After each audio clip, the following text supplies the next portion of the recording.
Hello world and welcome to More Motivation. I am TaRae. Stay tuned.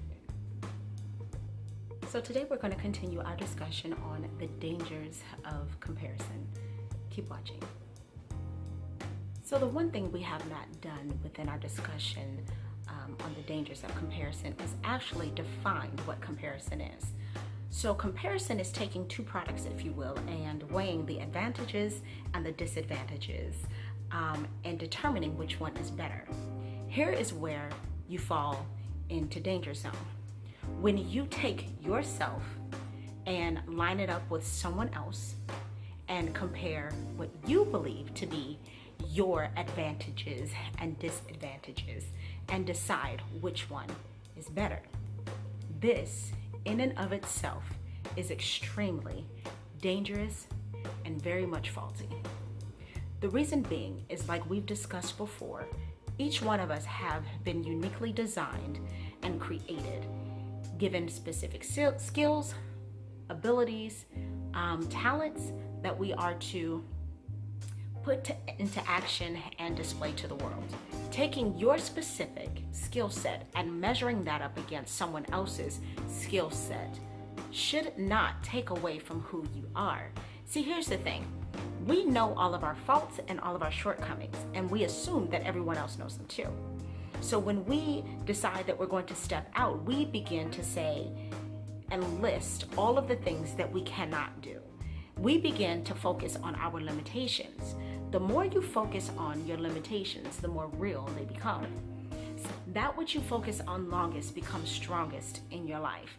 So if you're constantly telling yourself that someone else is better, they can do this better, they can go further, they're always going to have more than I have, that's going to be true, because you're not ever going to extend and reach yourself beyond where you need to go.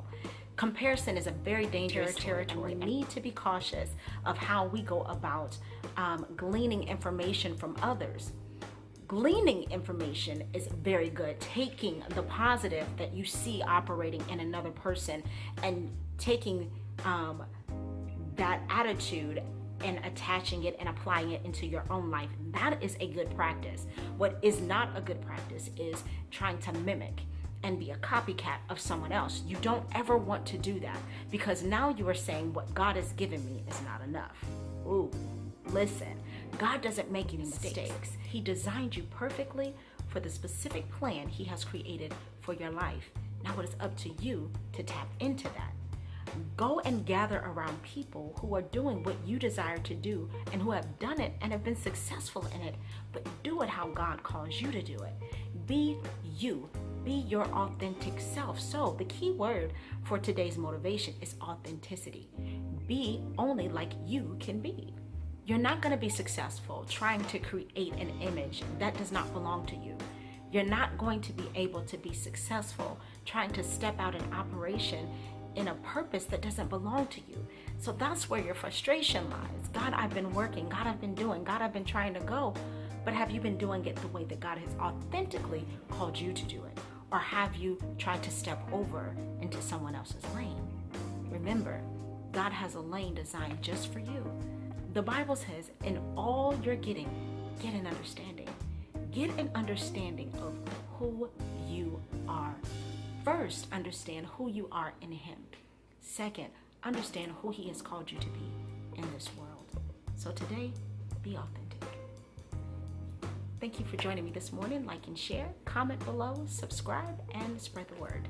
Ladies, the 6-week Journey Book Club is vastly approaching. June 27th, 7 p.m. Log on to TaRae.Peoples.com and don't miss a session. If you have not done it already, please visit my website, purchase your book, and register online. You can register on the events page by scrolling down, and there you will see the registration form. Hey family, as always, God bless you. Have an amazing day, and I'll see you in the morning.